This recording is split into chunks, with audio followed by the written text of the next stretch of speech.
Chapitre 35. Qu'on nous permette de remonter un peu plus haut. Notre habitude du drame nous fait toujours, et en tout point, préférer les expositions bien claires et bien lucides. On sait dans quel système de réaction était entré le gouvernement de Louis XVIII et quelles persécutions éprouvèrent pendant la première Restauration les hommes qui avaient servi sous l'usurpateur, comme on l'appelait. L'indiscrétion de quelques chefs du parti désignés sous le nom d'ultra-royalistes avait révélé les desseins de la monarchie. Un de ces desseins, disait-on, était de se défaire des bonapartistes comme on s'était défait des protestants sous Charles IX. Plus le bruit était absurde, plus facilement on y crut. On tenait les Bourbons pour capables des projets les plus insensés. Aussi y eut-il, je ne dirais pas grand effroi, parmi ceux qui étaient menacés. Les vieux compagnons de l'empereur ne s'effrayaient pas facilement, mais grande rumeur. Les uns sortaient de Paris, espérant éveiller moins de haine en s'éloignant de cet éternel foyer d'intrigue. Les autres se réunirent, s'armèrent et résolurent de vendre chèrement leur vie.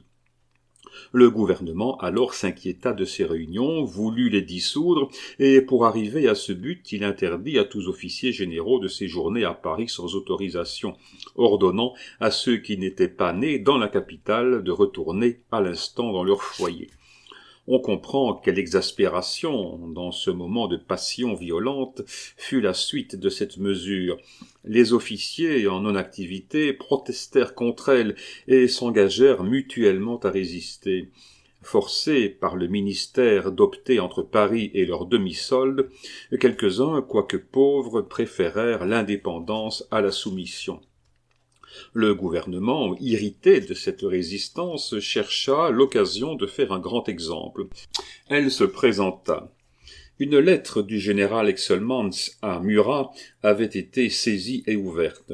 Le général félicitait le roi de Naples sur la conservation de sa couronne et lui disait que des milliers de braves accourraient pour défendre son trône s'il était encore menacé. Le maréchal Soult était ministre de la guerre. Il mit à l'instant même le général Excelmans en non-activité et lui prescrivit de se rendre immédiatement et jusqu'à nouvel ordre à 60 lieues de Paris. Mais Excelmans refusa d'obéir. Le ministre, prétendait-il, n'avait pas le droit d'éloigner de leur domicile les officiers employés non-activement.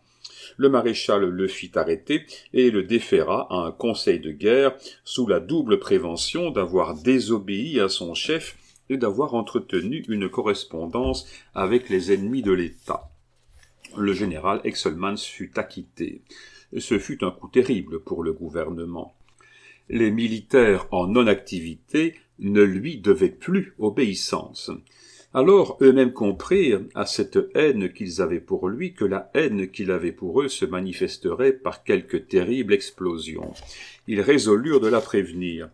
Un conciliabule fut tenu chez un des généraux les plus compromis par ses opinions napoléoniennes, chez Drouet d'Erlon, je crois.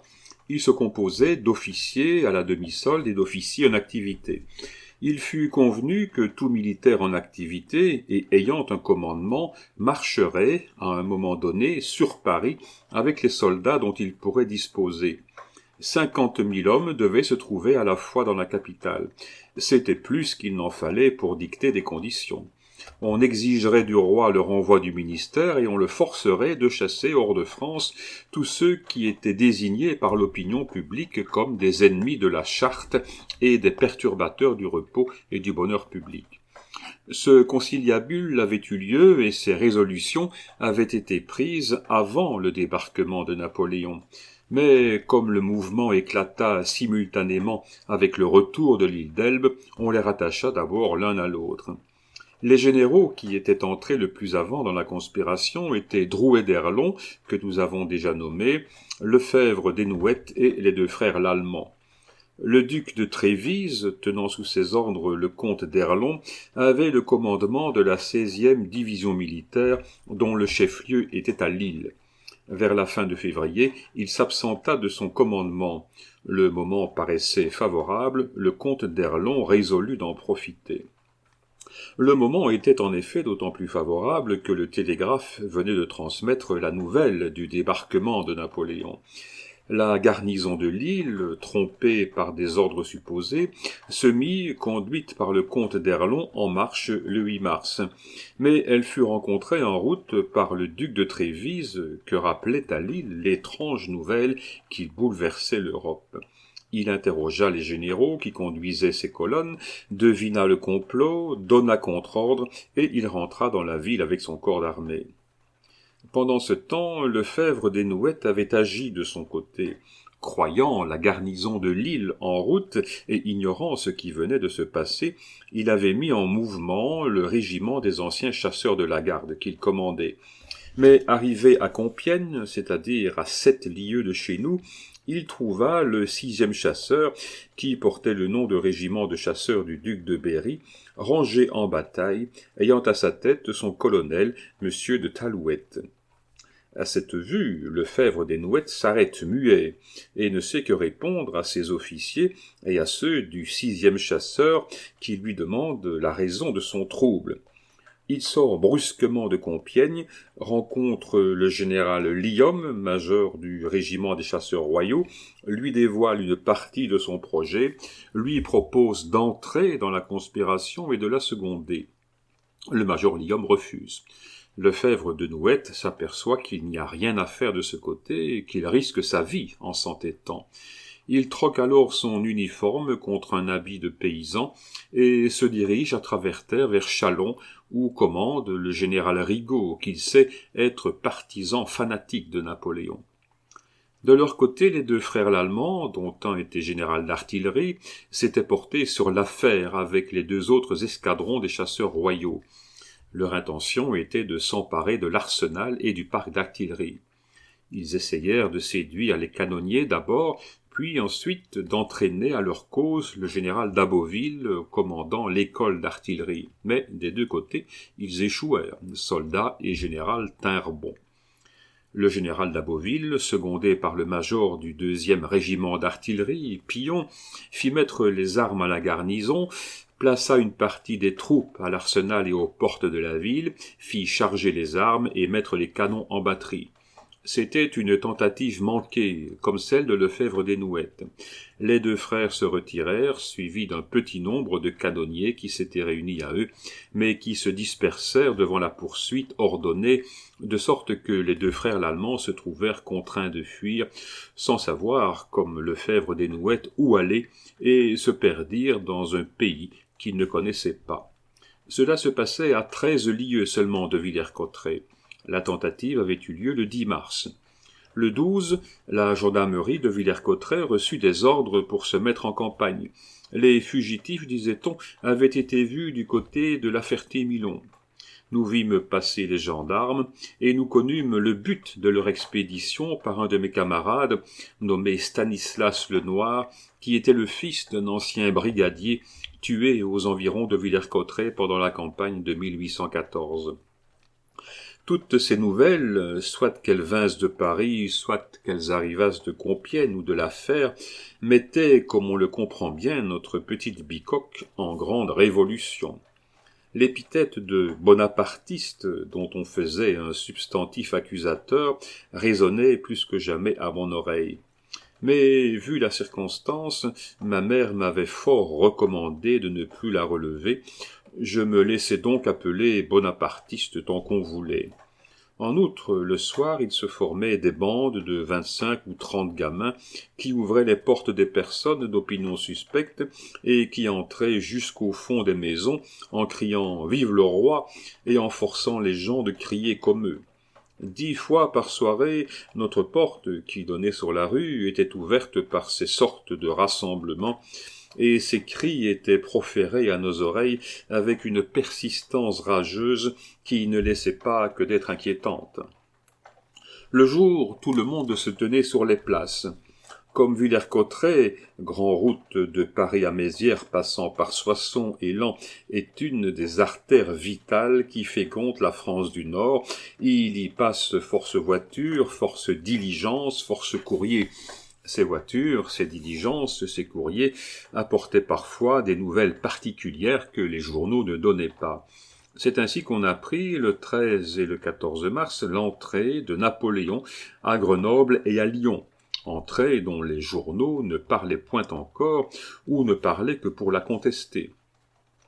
Ainsi, le 14, on venait d'apprendre que Napoléon était entré à Lyon, que le comte d'Artois, comme le duc d'Orléans, avait été forcé de revenir sans armée, lorsqu'on entendit tout à coup un grand bruit vers l'extrémité de la rue de Largny.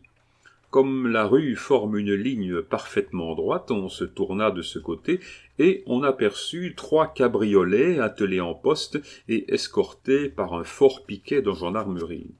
Chacun se précipita au-devant des voitures. Dans chaque cabriolet était un officier général assis entre 2 gendarmes. Outre ces 6 gendarmes, assis côte à côte avec les 3 prisonniers, 6 autres gendarmes faisaient escorte. Les voitures venaient au grand trot et purent conserver cette allure tant qu'elles suivirent la rue de Largny, qui est assez large. Mais lorsqu'elles arrivèrent à la rue de Soissons, rue étroite et accidentée, force fut, à cause de l'encombrement, d'aller au pas. Pendant ce temps, on s'était informé, et on avait appris que ces officiers généraux étaient ces mêmes frères l'Allemand à la recherche desquels la gendarmerie s'était mise la veille, qu'elle l'avait joint, vers 6 heures du matin, aux environs d'un petit village nommé Mareuil, et qui, montés sur des chevaux harassés eux-mêmes d'une course de 3 jours à travers les terres et à travers les bois, s'étaient rendus presque sans résistance. Les 2 frères l'Allemand occupaient les 2 premiers cabriolets. Le 3e, autant que je puis me le rappeler, était occupé par un simple aide de camp, capitaine ou officier d'ordonnance. On les conduisait à la fer, disait-on, pour les fusiller. Ils étaient pâles, mais paraissaient calmes. Cependant, depuis leur entrée dans la ville, des cris furieux les avaient accueillis. Les postillons, sur un signe de la gendarmerie, avaient redoublé de vitesse, mais, comme j'ai dit, en arrivant à la rue de Soissons, il fallut bien, sinon s'arrêter, du moins prendre le pas. Alors les cabriolets marchèrent lentement au milieu de la population, pressée aux 2 côtés de la rue. Les généraux, qui sans doute avaient cru à l'unanimité d'une pensée napoléonienne par toute la France, paraissaient regarder avec étonnement la population presque entière de cette petite ville soulevée autour d'eux d'une façon si hostile, quand tout à coup, de la boutique d'un chapelier sortit une femme furieuse, pâle de colère, échevelée comme une Euménide, qui, écartant tout le monde, passant entre les chevaux et les gendarmes, s'élança sur le marchepied de la première voiture et cracha au visage du général allemand, en même temps qu'elle allongeait la main pour lui arracher ses épaulettes, et d'une voix saccadée et hurlante, elle l'accabla d'immondes injures. Le général fit un mouvement pour se reculer au plus profond de la voiture, et d'une voix où perçait plus de pitié que de colère, « Qu'est-ce que cette malheureuse » demanda-t-il. Les gendarmes écartèrent aussitôt cette femme, elle se mit à courir après les voitures qui devaient relayer à la poste, c'est-à-dire à 100 pas de là. Mais son mari, ses enfants et 3 ou 4 voisins s'attachèrent à elle et l'empêchèrent d'aller plus loin. Cette effroyable scène, il faut le dire, avait péniblement ému toute la ville. À partir de ce moment, les cris cessèrent. On continua d'accompagner les prisonniers, de les regarder avec curiosité, mais en silence. On les conduisait à la fer, comme nous avons dit, pour leur faire leur procès et les fusiller, mais ils devaient passer toute la nuit à Soissons. On voulait éclairer la route, afin de s'assurer si quelque parti révolté ne les attendait pas pour les enlever. Au milieu de tout ce tumulte, de toute cette émotion, et comme je regardais les voitures s'éloigner par la route de Soissons, je sentis que l'on me prenait par la main. Je me retournai, c'était ma mère. « Viens, me dit-elle tout bas, en accompagnant cette parole d'un signe de tête. Je sentais qu'il y avait dans ce « viens » et dans ce signe quelque chose d'important. Ma mère me ramena à la maison, elle paraissait violemment émue.